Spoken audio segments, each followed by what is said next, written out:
Alright, so I decided to start my blacksmithing hobby out by making a borax spoon. A borax spoon is something you'd use to dump borax on material for forge welding. But anyhow, right now I'm just squaring out my material. Started out, this material was a piece of 5/8 round bar stock. And the day before I started this video, I had just gotten my forge up and running, so I kind of was just screwing around and pounded it out and flattened it out a bit just to, just to mess around. So that's why it's a little bent out of shape or whatever. So now I'm just going through the process of making it square again. Here I'm trying to put some more material on the end by pounding it downward onto the anvil. It wasn't nearly hot enough. I'll get to that a little later, but so I gave up on that. And squaring it up again, I sped up a lot of these clips. I'm not really a huge fan of videos that have the clips sped up, but if you're gonna go through a whole process of one of these projects, you would be hard pressed to come up with a video less than like 30 or 40 minutes without speeding up some clips, and I don't think a lot of people want to see me do anything for 30 or 40 minutes straight, so I went ahead and did that. And so here I'm pounding out a neck. I'm basically trying to divide the scooping section from the handle section of the spoon, and by the end of it I decided that wasn't such a good idea, but live and learn. And so here I'm using the cross peen on the hammer, and I'm trying to draw it out, make it a little bit wider, and I put some real good dings in my anvil while doing this. If you're one of those people that insists on calling like a railroad track anvil an anvil shaped object, you're just gonna have to deal, because it's much easier to just say anvil.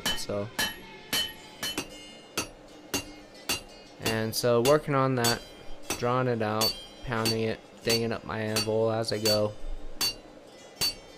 It's starting to look a bit like Charles Bukowski. That's okay. I smooth it out as I go. We're gonna forge ahead.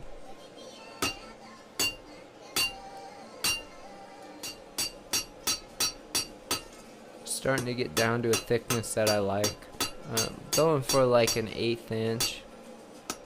I think right now it's probably like 3/16. Trying to dress up the edges a bit.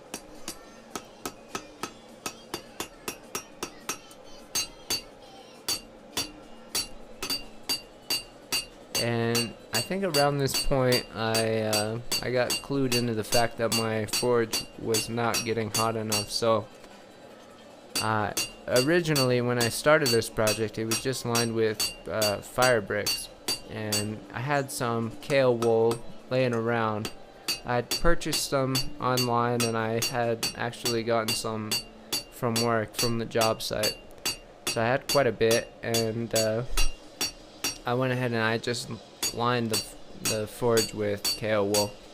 I know it's not a great thing to be using kale wool in a forge without like lining it with one of these refractory materials that kind of seal in the fibers, but when you're into a project and you're trying to do it, you just do what you have to do. So I went ahead and did that, and it helped get the material much hotter. You can see here it's much hotter. So cleaning it up, started to notice a lot more scale as it thinned out. I don't know if that was a function of better insulation or just the material being thinner, but so dressing it up, thinning it out, using the cross peen, drawing it out widthwise,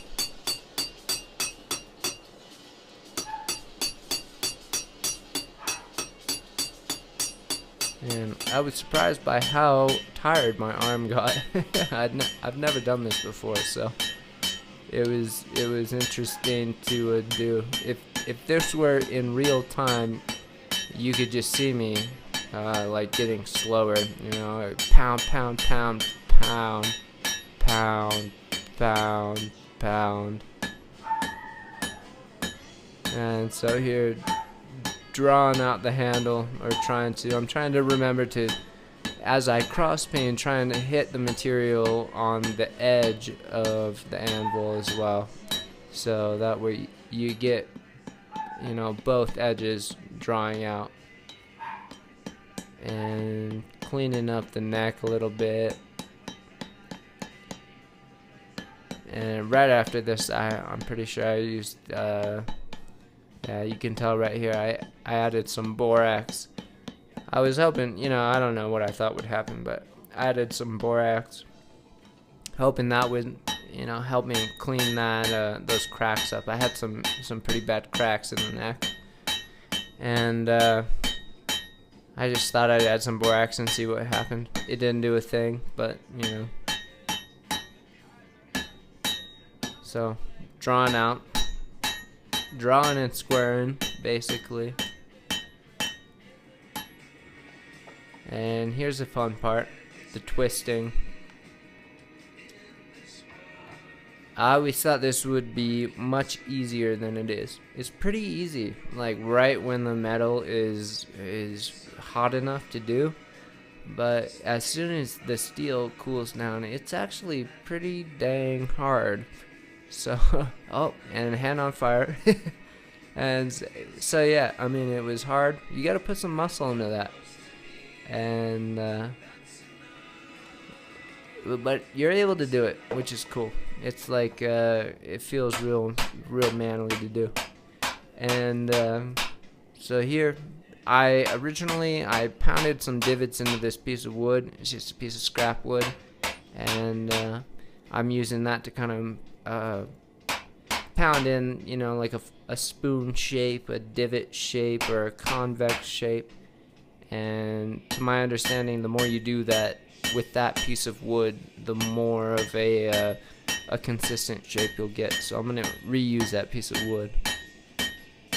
And so here I'm trying to draw out the upper half of the handle a little bit. I want to make that kind of flat. I'm trying to do that and get a little bit of a curve in it. And yeah, that's kind of what I was going for. It's not pretty, but I like it. It's a spoon. It looks handmade. I was stoked on it, you know. First blacksmithing project. And, you know, look at that. It works. It's a borax spoon. Given my experience with this, I think forge welding is probably a long way off. But, you know, it was a fun project, and maybe down the road we will use it to do some forge welding. So, thanks for watching.